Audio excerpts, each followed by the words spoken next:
Hi everyone, welcome to my YouTube channel. I'm your vegan Korean chef Jay, and today we will be making spam musubi. I thought it'd be kind of fun to make a vegan version of the spam musubi, and I found this recipe online how to make because I love eating banh mi, and when I go to a Vietnamese banh mi restaurant in Los Angeles, they always have a vegan option, and they make their own vegan, like a ham recipe. So I looked that up and I found a recipe using fresh bean curd sheets that's kind of dry. So today we're gonna make ham out of this, and we're gonna cut into spam shape, and we're gonna make rice and make the spam musubi out of it. And the way I like to make spam musubi is I like to do like a mock teriyaki style. So when I used to eat meat a long time ago, we used to grill the spam in a frying pan. Then we used to put brown sugar and soy sauce to kind of like mimic teriyaki sauce. And so that's how I'll be making our vegan spam musubi today. And also, since we're making vegan ham, I bought some baguette, and then I had that leftover pickled radish leftover from the kimchi filling. I added about a cup of vinegar and a quarter cup of sugar to it to make it like a pickled daikon for the sandwich. So I'm gonna be putting that into like a banh mi. I'm gonna make a banh mi out of it too. So I hope you enjoyed this video. So subscribe, like, and share this video, and let me know what you think in the comment section. Okay, let's get started. So I went to my local Asian grocery store and I found this bean curd sheets, and I found them in the freezer section. So this one package is 8 ounces, so we're gonna be using one package. So when you open it up, it's pretty dry. And we're gonna need to cut it into manageable sizes. So we're gonna just cut it into the shape that, just use scissors. It'll be a lot easier than using a knife.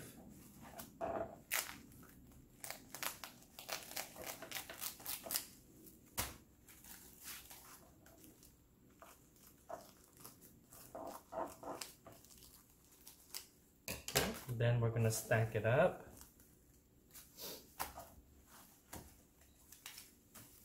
And cut it into even smaller pieces.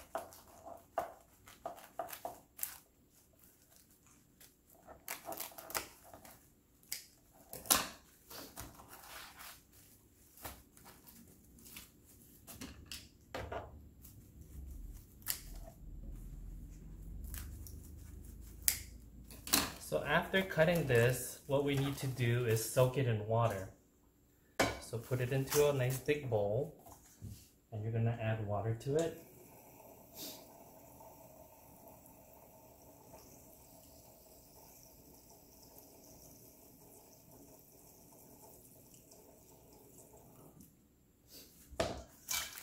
And kind of separate the sheets in water. That way the sheets will rehydrate, and this will probably it will double in volume, maybe even 2.5 times is the original volume. So we'll see how this goes. Chinese people use a lot of this. Not so much Koreans. We don't really use a lot of it. Most of it we see in Chinese, Vietnamese, and kind of like Southeast Asian cooking. One of the things that I used to love eating that was made from this was when I went to dim sum, and they used to stuff this with mushroom and I think it was shrimp. But different dim sum restaurants put different fillings inside. Sometimes I'll go to when I used to live in Vegas, I used to go to the Asian grocery market there, and they used to sell this at the food court there in their little like a cafeteria style, you know, when you go there, they had this almost like Panda Express, but more authentic. So they used to have a vegan dish made from this, and they used to stuff it with vegetables and mushrooms. It was so delicious. So, okay, you see how it soaked up all the water already? This like is really thirsty. So what we're gonna be doing now is we're gonna take this and we're gonna fill a pot with some water.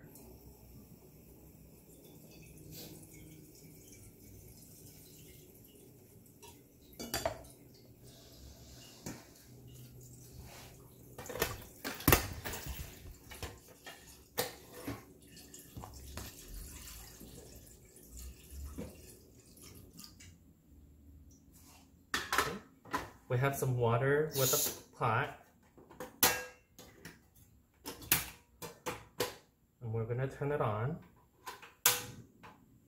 and we're gonna add so what the baking soda will do to the bean curd is that it will kind of soften the protein strands in the bean curd, so it'll make it a lot softer. And kind of like what we're gonna end up doing is that after it boils, we're gonna take it out and rinse it with water, so all the baking soda will be rinsed off. Then we're gonna kind of like squeeze some of the water out and put it in the food processor, and we're gonna blend it just until it kind of gets small enough so that it's easier for us to roll it into a ball with parchment and foil, and we're gonna steam it for an hour and a half. So this process, the Chinese people use a lot of this process in their cooking also, especially when they have a tough cut of beef. They'll do the same thing with the beef, tenderize it in baking soda, and then they'll rinse that off, and that's how they make beef broccoli with it. So a thing that I picked up when I used to work at it's called Patty's Chinese Kitchen in Hawaii.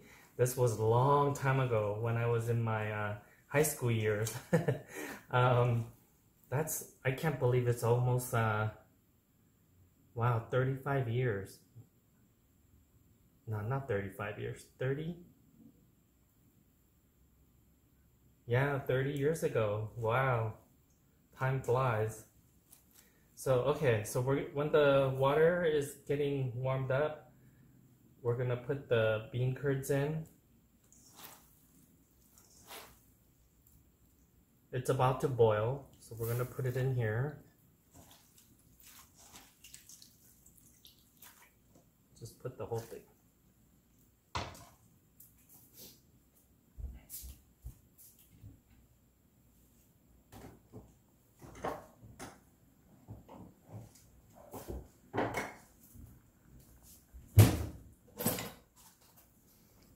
So give it a good stir when it comes to a boil.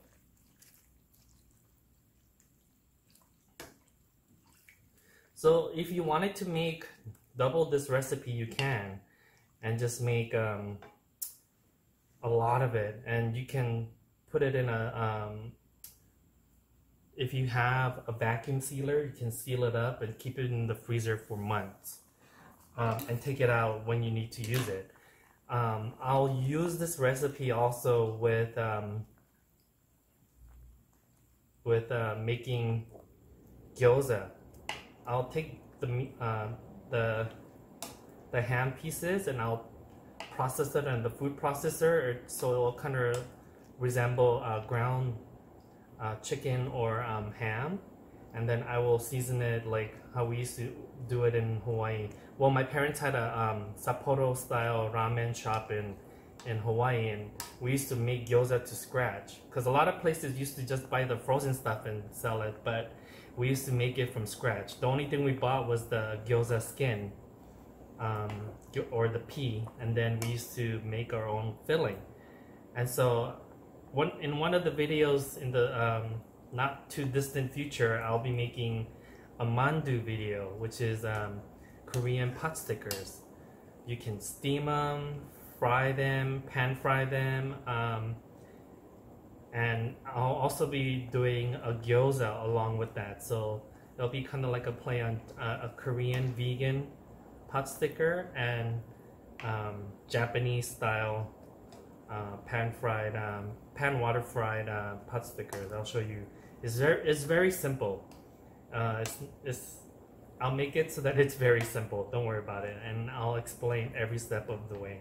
So you can already tell that the bean curds are getting softer just from the baking soda. It's a lot softer. So once it boils, comes to a full boil, you're gonna let it boil for about 2 to 3 minutes.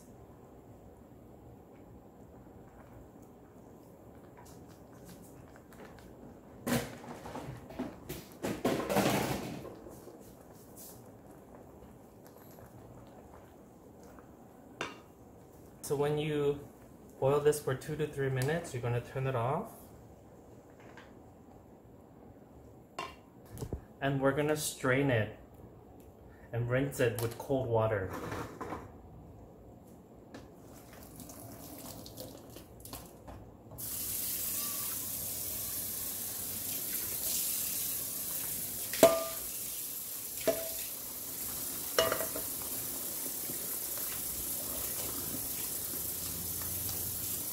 Okay, I'm using a spoon because this is hot and I don't want my hands to get burned. So we're gonna rinse it well. It's not really cold because it's Arizona. It's 110 degrees outside, so the water's coming out a little lukewarm, but it's fine. As long as you cool down the bean curds and rinse all that baking soda out, it'll be fine.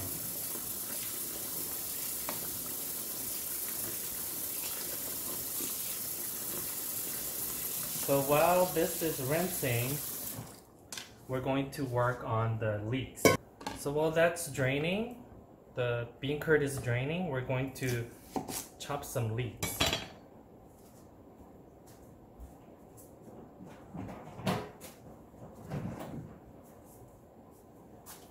You just need 1 leek. Make sure you clean it. We're just using like the white part all the way up to like the light green part. You don't want to use any of the tough green part. So just cut it into manageable sizes, and then make sure there's no dirt. Sometimes dirt get in here. This one looks pretty clean. We're gonna slice it in half lengthwise.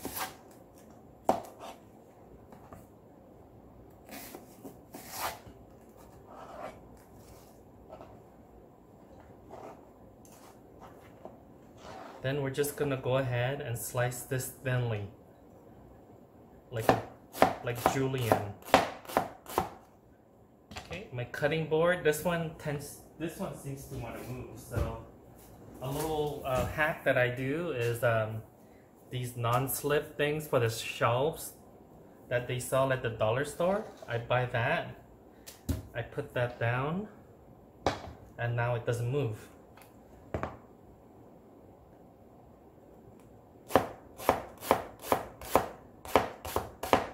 Okay. So thinly slice the leek as thin as you can. This will give a really nice flavor to our ham.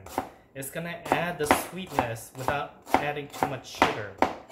So we're not gonna caramelize it. We're just gonna sweat it down until all the acids are released from the leeks, and so that you're just left with the sweetness.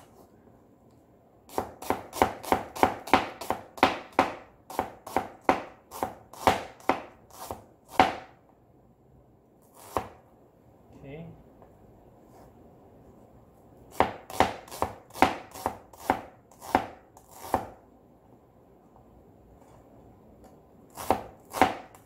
So I have the leeks in here.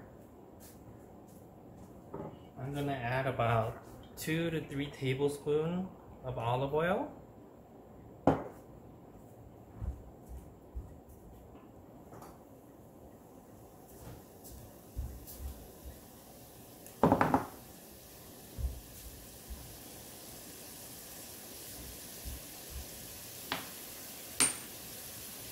And about a teaspoon of salt.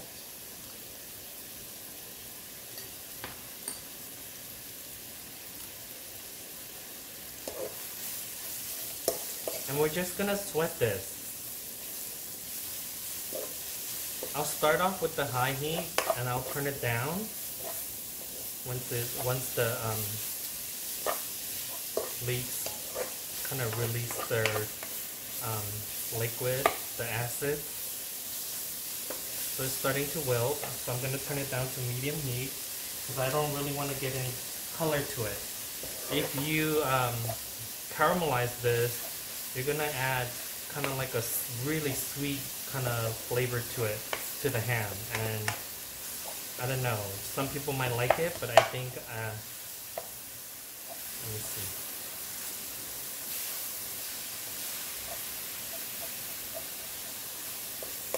So just kind of saute this for about 2 to 3 minutes. Oh, there it is. You don't want a piece like that in your ham. It's not gonna be too uniform. You'll see a chunk of leek in there.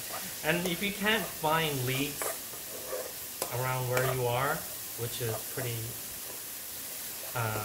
you can pretty much find leek in any grocery store, but if you don't like leek, or you can use spring onion if you want. The green onion, just try not to use the top part, save the green top for something else. And just use the bottom of the scallion if you wanted to do this. So I ended up with about 2 cups of it after cooking it. So you see how all the moisture is coming out and it's cooking down, but it's not getting any color. So that's what we want. We don't want any color. We just want to sweat down and let the natural sweetness come out of the leek.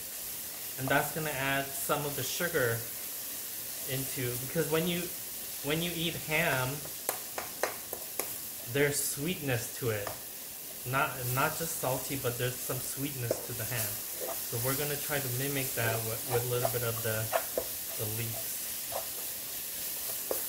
Okay. So when this sweats down and we cook it about 2 to 3 minutes, take it off the heat, put it to the side and let it cool down a little.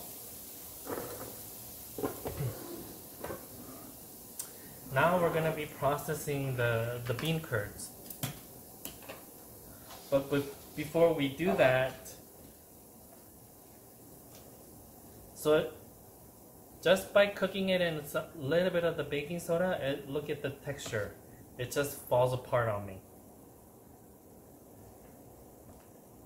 We're going to take this and kind of give it a small chop.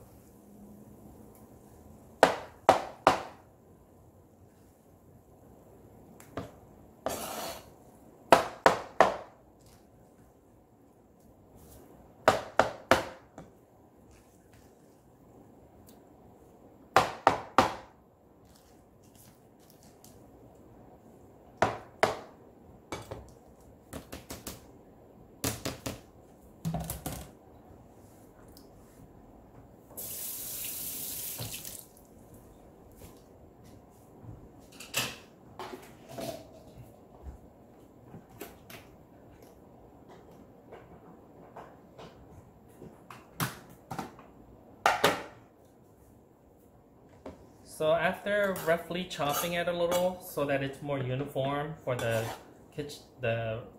food processor to do its job, we're going to place it right into the bowl.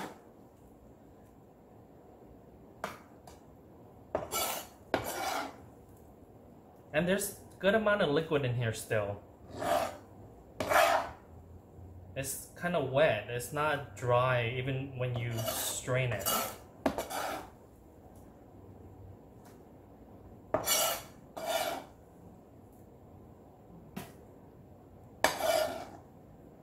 So the recipe that I've seen just put this in there, but I'm gonna add something to this mixture to make it a little more like the ham texture, which is so for those of you that don't know what vital wheat gluten is, it's the protein part of the wheat berry.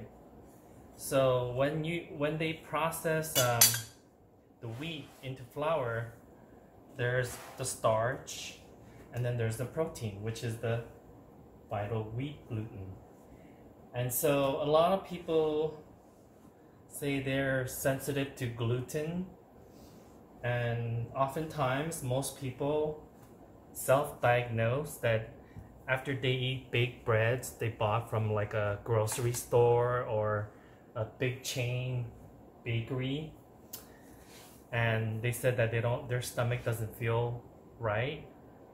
It's because they're eating all those artificial preservatives they put into that bread to give it the longer shelf life. So I often tell people, you know, don't give up on gluten.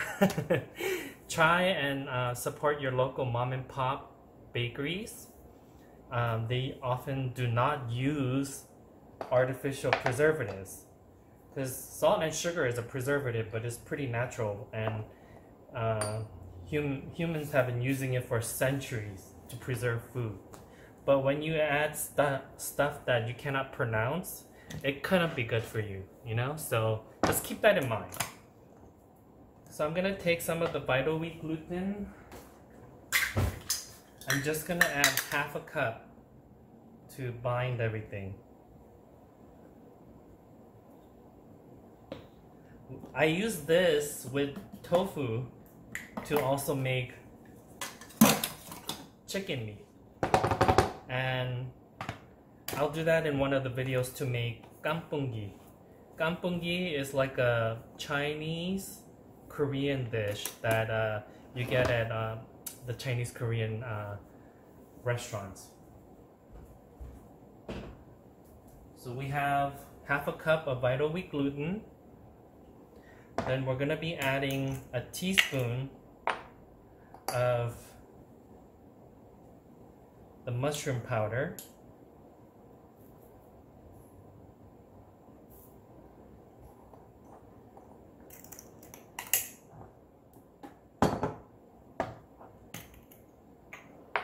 And a teaspoon of salt. And about a tablespoon of sugar.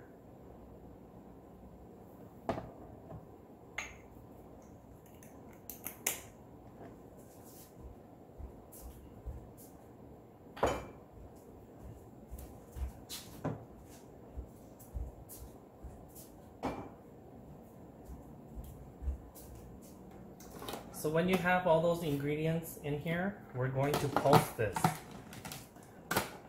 We're not gonna need it broken down until really smooth, because if you do that, the filling is so loose that you're gonna really have a hard time forming this. I'm just gonna lightly pulse.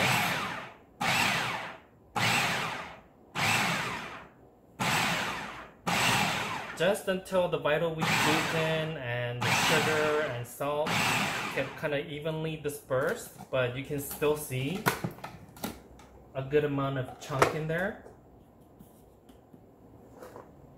Then we're gonna add this to our leek mixture that's been kind of cooled down to room temperature.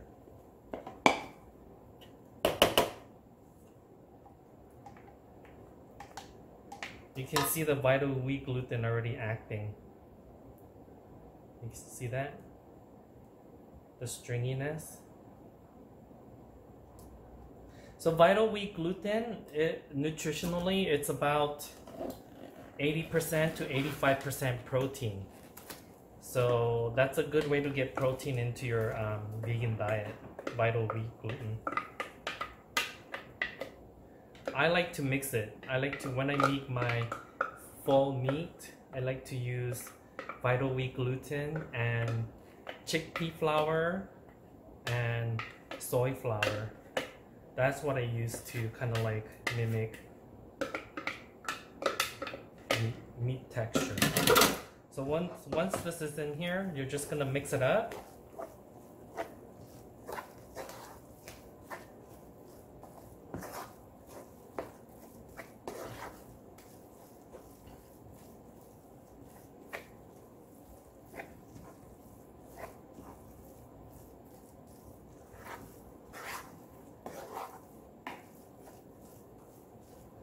It's looking great already. Let me see if it needs a little more salt.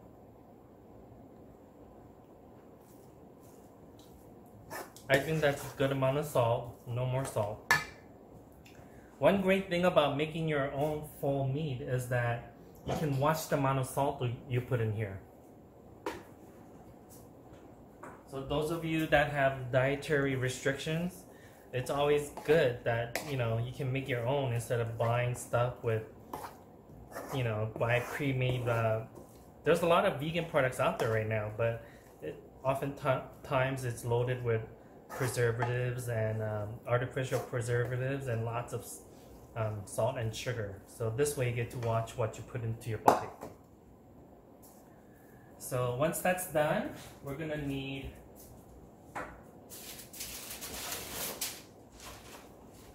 some foil and parchment.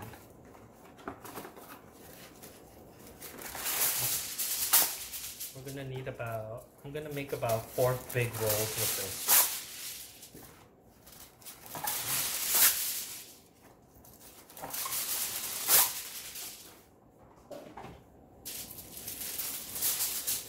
So you take the parchment first, then you're gonna add 1/4 of your mixture.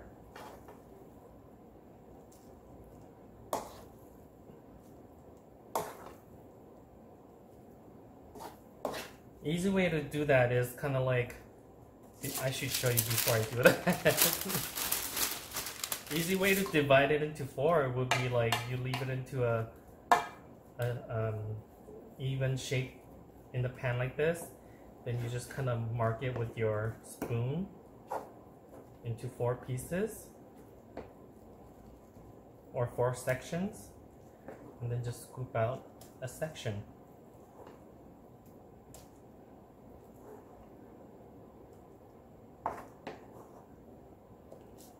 Okay, so once you have that, you're going to roll this.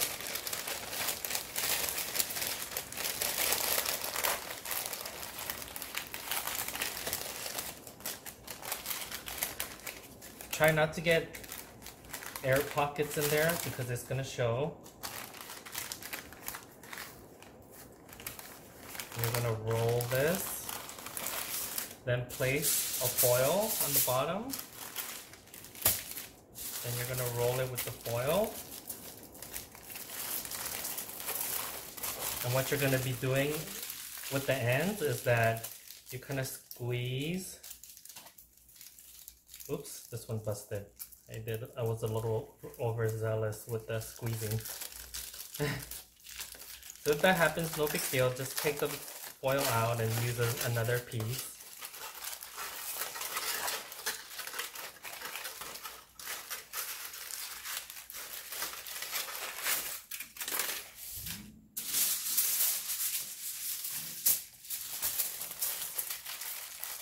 Okay, squeeze.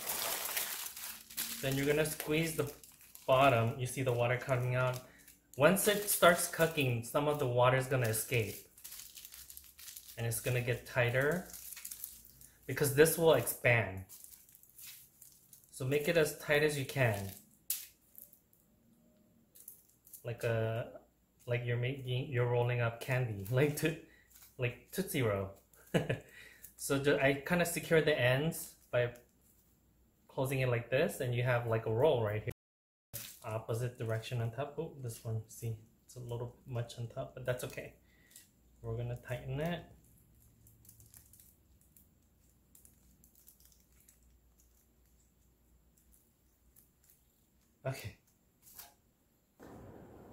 Okay, so I have some water on here and it's gonna come to a boil. And I have some steamer baskets here. I'm gonna put it in here. I'm gonna kind of space them out, so I want them to have the steam coming all around it. And we're gonna need to steam this about an hour and a half. So what the steaming will do to the bean curd is that when the bean curd gets heated up, the moisture will come out and it will kind of condense into itself and form like a, after it's cooled and we slice it, it's gonna, the texture will be very similar to pork or ham. So while the our vegan ham is boiling, I'm going to show you how, while the vegan ham is steaming for an hour and a half, I have about 4 cups of cow rolls rice.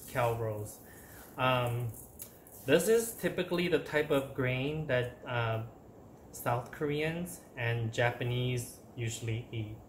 It's a little shorter, and this is also known as sushi rice. So when you go to sushi restaurants, this is the type of rice that they make the sushi with. And so the way you normally make this, first of all, you got to determine if this is a new crop or an old crop. New crop meaning they just harvested it that year at the end of the summer, kind of like in the fall, and then they processed it, and the bags will actually have a stamp on it that says new crop.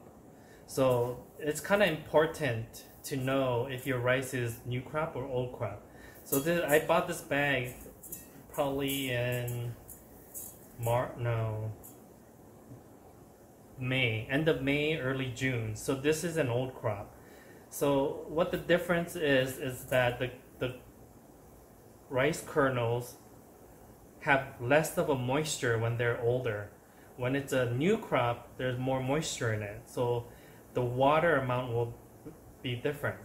For the new crop, you're going to do equal parts rice to water.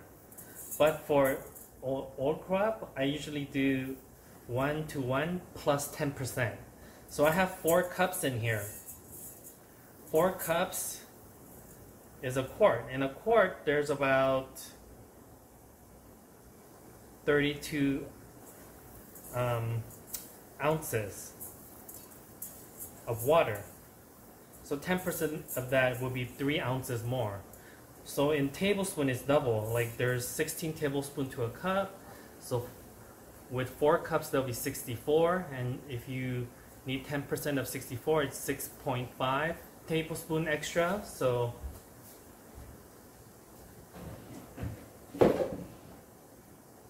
that's how much water we're going to need. So I have 4 cups in here, and to wash this, you're going to add just enough water to make a wet sand look. You know, like when you go to the beach and the tide breaks and the water goes out and you see the sand that's just kind of wet, that's what you want. Reason being, if you have too much water in here and you try to wash it, the purpose of washing the rice is to get rid of excess starch that's on the outer layer of the rice. That, like, if you don't wash this out and you cook it, your rice will have kind of like chalky taste and texture to it.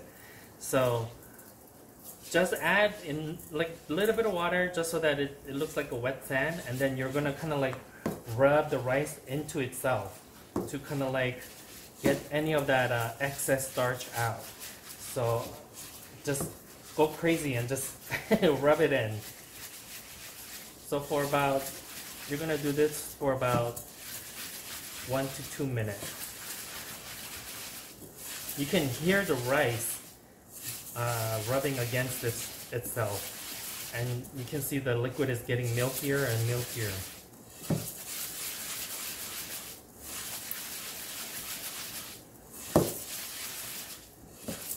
Okay, once you thoroughly scrub the rice, you're going to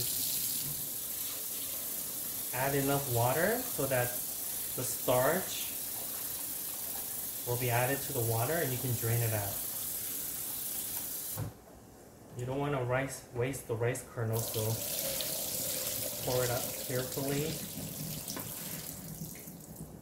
And you're pretty much going to rinse this about 3 to 4 times until you see the liquid being clear. When you add the water and you rinse out, you mix the rice in, you see how it's getting less milky looking, but it's not clear still. There's still some residual starch there that's loose.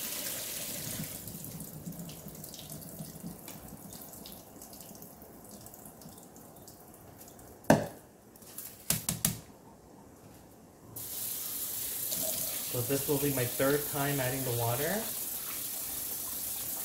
It's getting clearer. See? One more time and it should be good.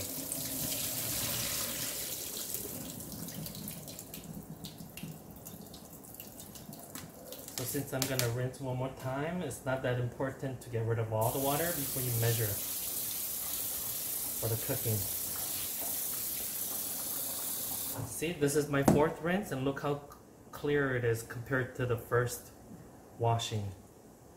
So for this, I'm gonna need to get all the water out because I'm gonna have to add water for cooking. I need to have the exact amount, or my rice will be either, if I didn't have enough water in here, it will be kind of hard. If I had too much water in here, it'll be soggy. So drain all that water out. Don't waste any kernel. Put it all back in here.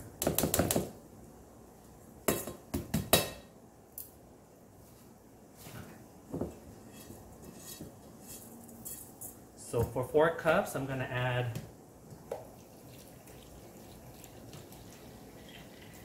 4 cups of water. Since this is an old crop, I'm gonna add 3 ounces more.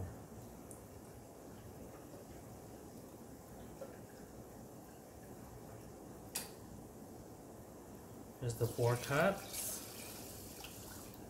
And the 3 ounce is a little more than 4, so let's add it like this. And I'm using a really expensive pressure rice cooker. My mom and dad comes to visit me a lot here in Arizona. They live in Southern California, so I didn't use a rice cooker. I would use the I would use the pot on the stove to make rice, because just cooking for myself, I don't need to make a big pot of rice in a rice cooker. And when my parents came to visit, they're like, "Oh no, we need to get you a proper rice cooker." And I think the one they bought me is like over $400. It's like, it has so many settings. It's just, anyways, this is how I'm gonna cook it. But the one downfall of this rice cooker is that it takes so long. It takes about an hour to cook rice.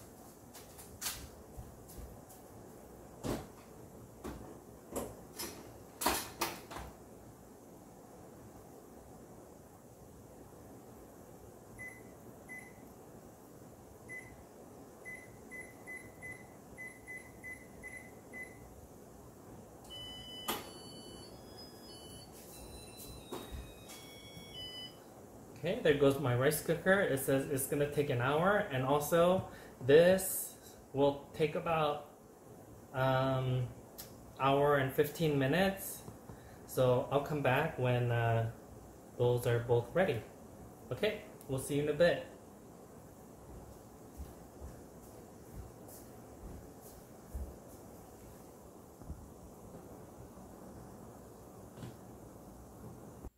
Okay, so I'm back. It's been over 2 hours. I took the ham out and put it into the freezer after 1.5 hours.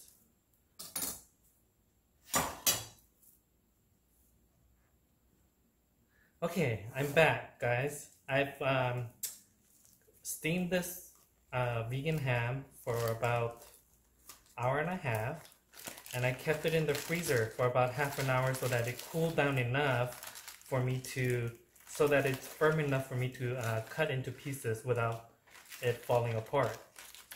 So if you keep it in the refrigerator overnight, it'll be even firmer than this. And it will hold the shape a little better. So what I'm gonna do now is kind of trim the ends so that we will get roughly the size of the mold, this musubi mold that I have. This musubi mold is like made in Hawaii specifically because Hawaii is like known for spam musubi, where everybody eats it. So I'm making it in the shape of a spam. And then just trim the ends. And you can see the texture is pretty nice. It kind of mimics like ham texture. It has really nice flavor. That little hint of sweetness comes right from the leeks. So out of one piece, I'll be able to get 3 pieces of fake spam, or our vegan spam. I think it sounds a little nicer when you say vegan spam instead of fake spam. So these end pieces, I'm gonna save it because I can use it to make my pot sticker filling for the gyoza. So what I do is I keep in a Ziploc bag like this. I'll keep it in the freezer until I need it. So we'll place a nice hot pan with a little bit of oil, olive oil. I'll put my vegan spam in it. We'll get nice color on it on both sides.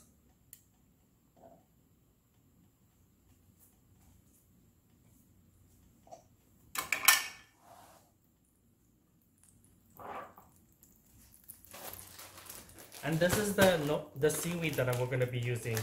In Korean, it's called gim, which means seaweed or laver sheets. So it comes in a sheet like this, and you'll see the lines go in one direction. That's where you fold it. And I have a piece that I already fold, and it's in 2. And you can make it into a one big sheet like this, or you can go into a quarter sheet. It depends on how much seaweed you want to eat. So all you do is just fold it. Well, this one's a little blasted, so I'm going to show you with a fresh sheet. So when you first take it out of the packaging, it's really dry. Just fold it over and it breaks into 2. And you can keep it whole. I mean, you can keep a half sheet whole, or you can cut them in half again. Again, going with the line.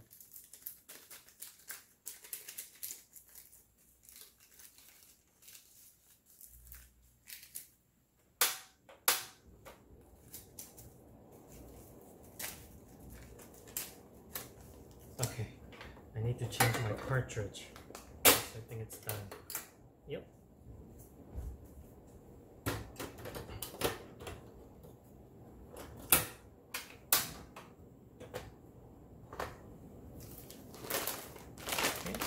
So when I usually buy a big package of seaweed, I put it into a Ziploc.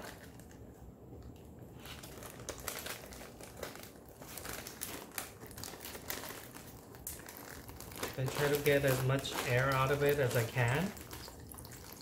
And I put it back in the freezer to keep it a little fresher longer.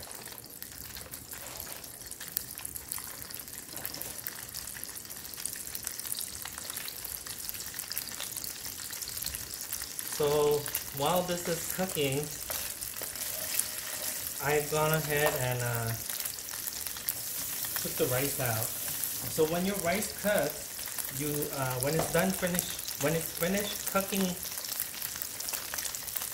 cooking, you're gonna take the rice and you need to fluff it up after about 5 minutes. Because if you don't, it'll just stay in a giant lump, and when you try to break it up, the rice is like one giant piece, you know? I'm gonna take a little bit out, about a cup, and I'm gonna season this one. This one, I'm gonna make plain. So when it's nice and golden brown on both sides, I'm gonna turn down the heat a little. So I'm gonna wait for it to get brown a little, and I'm gonna make like a mock teriyaki sauce. I'll show you what I mean by mock teriyaki.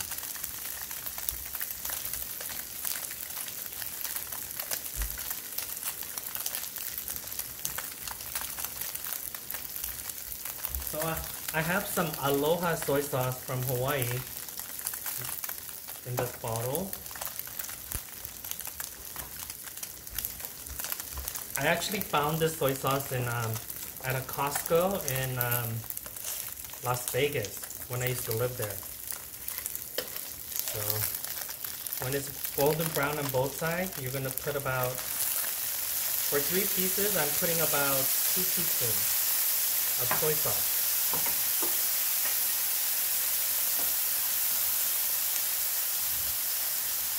And to that, I'm gonna put about a teaspoon of brown sugar.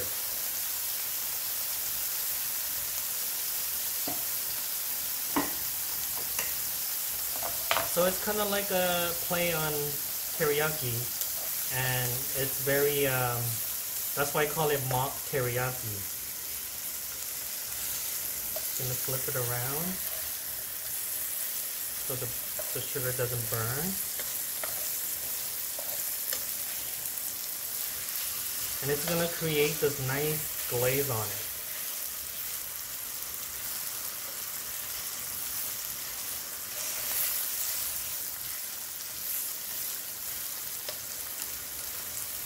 Then I'm gonna turn it off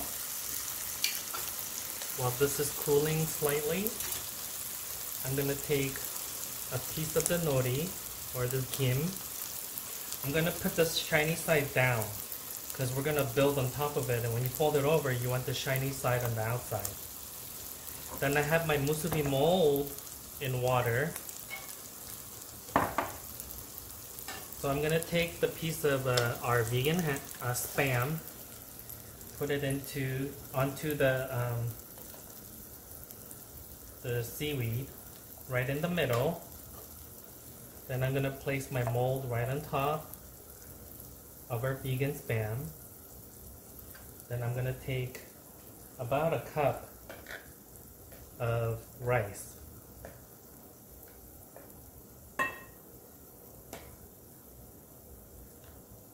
You'll know if it's a cup because it'll basically come up to the top of the mold. Then you're gonna press down on the mold and pull up the bottom, like the side of the mold. And that's how you, if you don't have water on here, you're gonna have a hard time because the rice will be sticking. Then you fold over.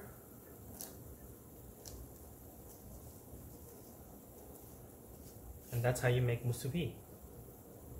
And before I was a vegan, when I used to make spam musubi, I used to make this to go on road trips or hiking trips. Something, you know, you can put into the backpack and just eat as you go along. To make it travel ready, I put a piece of saran wrap like this. The next one I'm gonna show you is with a quarter sheet of nori or seaweed. You put the vegan spam right in the center.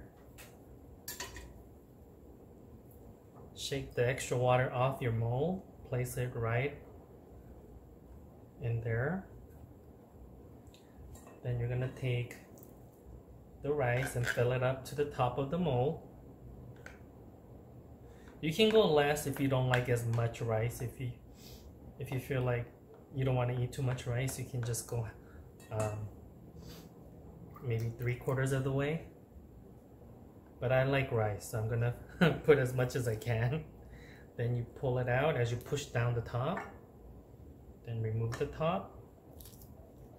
Fold over the kim. Then you're going to pull the side over towards the opposite end. Hold it there. Then you're gonna pull the other end. Then I'm gonna pull from the bottom up. And you're gonna roll it like that. So now you have a nice travel size.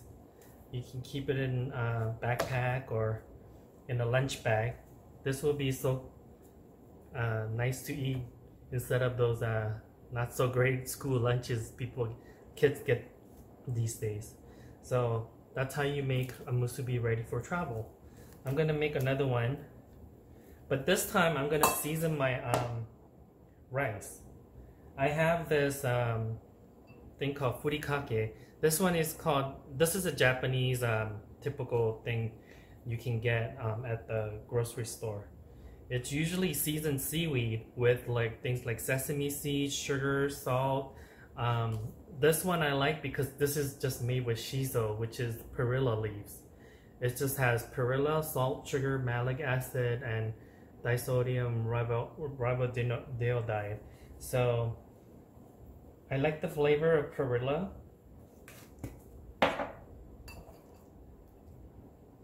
Just mix it in. And possibility of making vegan musubi is endless. You can use a piece of grilled eggplant with the same teriyaki glaze I just showed you, or you can do zucchinis, anything you want. Just be creative, you know. You can even saute some chopped mushrooms and mix it into the rice when you're making this. That would be really delicious too. So we're gonna take the last piece. Ooh, see, I was too rough with it and it broke. But it's okay. It's gonna be tasty nonetheless. Place it on here.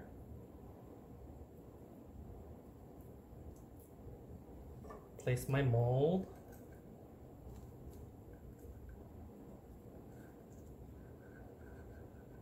And recentering. Then place my rice.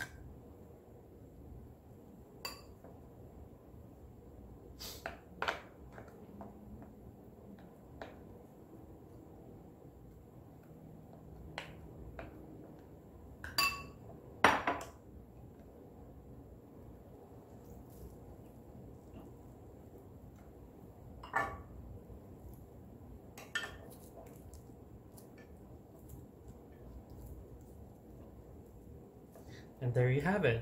Musubi, so easy.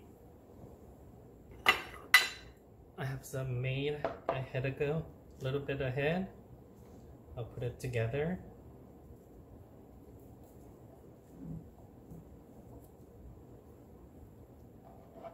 Okay, now we're gonna go ahead, which is like the highlight of my dinner. I love this. I'm gonna make a banh mi. So I'm gonna take a piece of baguette and I'm gonna leave the end on because it's just for me. But if you wanted to make it for guests or kids, or if you have guests coming over, or you wanna make it for kids who don't like hard crust at the end, you can cut it off. I don't cut it all the way. I leave a little attached to it so that it'll fold easily and the filling won't fall out from the back. And what I like to put on here is I think it depends on the region you go to that people use this Maggi seasoning. I like using this Maggi because it's completely vegan and it kind of has a Worcestershire kind of flavor, but it doesn't have any fish in it. So a lot of banh mi places will put mayonnaise also. But I don't really care for mayonnaise. If you want to put mayonnaise, you can put vegan mayonnaise on there. There's so many brands out there right now. So I have this ready.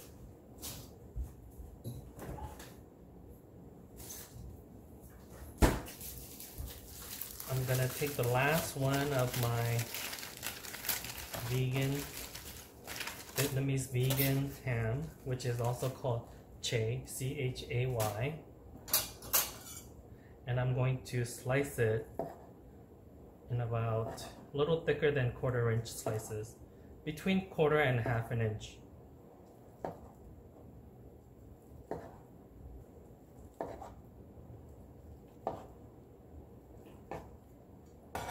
Okay, so once you slice it, you're going to arrange it on here.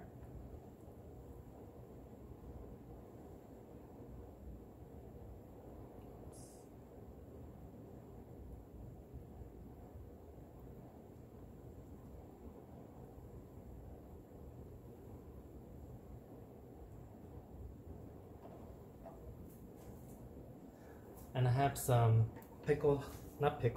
sliced jalapeno slices here. I'm gonna slice a little more. If you don't like jalapenos, you don't have to put any. Then I have this daikon left over from making the kimchi. I decided not to put all of it, and I mixed some julienne carrots for nice color. And I'm gonna place this on top. So to the daikon, this is about 1/2 pound of daikon. I added about 2 teaspoons of salt, and then I put about 1/4 cup of vinegar and about 2 tablespoons of sugar. Then instead of banh mi, instead of lettuce, we'll have cilantro. And I love cilantro. Some people hate it, saying that it tastes like soap to them. But I love the flavor of cilantro. It's so fresh tasting. Some people even compare it to taste of grass, which is not surprising because it's fresh green. But who eats grass anyways, you know? Unless if you're a cow. Anyways, so I like a lot of cilantro in my banh mi. These pieces, I can save it for another sandwich another time, keep it in the freezer, or I'm gonna save them for making the gyoza next time. I'll make a next video, I'll do the gyoza and mandu. So we have the sandwich here, fold it in half carefully. Then you're gonna take the knife and just cut it in half so it's easier to eat.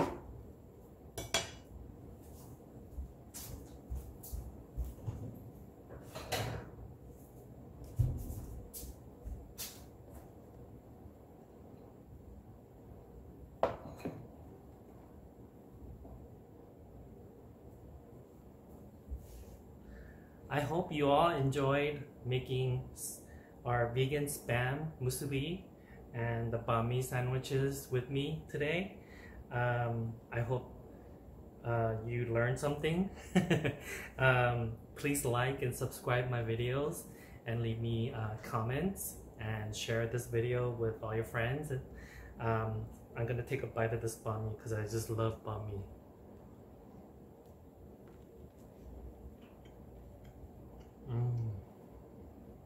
So good. I have so much food that I'm gonna eat. If you make this for a party that you're gonna throw and you have leftover musubi, what you can do is keep it in the refrigerator. The rice will firm up and you can cut it into pieces and fry it in a tempura batter the next day. And then you dip it in like a tempura dipping sauce. It will be very, very delicious. I'm gonna take a bite of the spam musubi.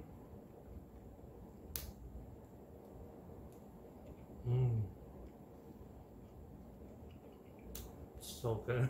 I'm so happy right now. It brings me back to when I was growing up in Hawaii, and my mom would make spam musubi, and we would go to the beach, and all the kids around that grew up together, we would all go to the beach in Ala Moana, which is like the beach where I guess the locals go. Waikiki, where all the tourists go. Ala Moana is where all the locals went that lived in town. So we'd go to the beach. They would make Korean short ribs, make some rice, potato salad, and spam musubi, and we'd be eating and playing all day in the sun. It was so fun back then.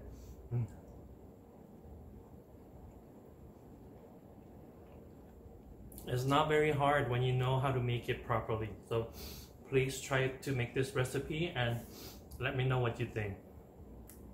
Until next time, bye.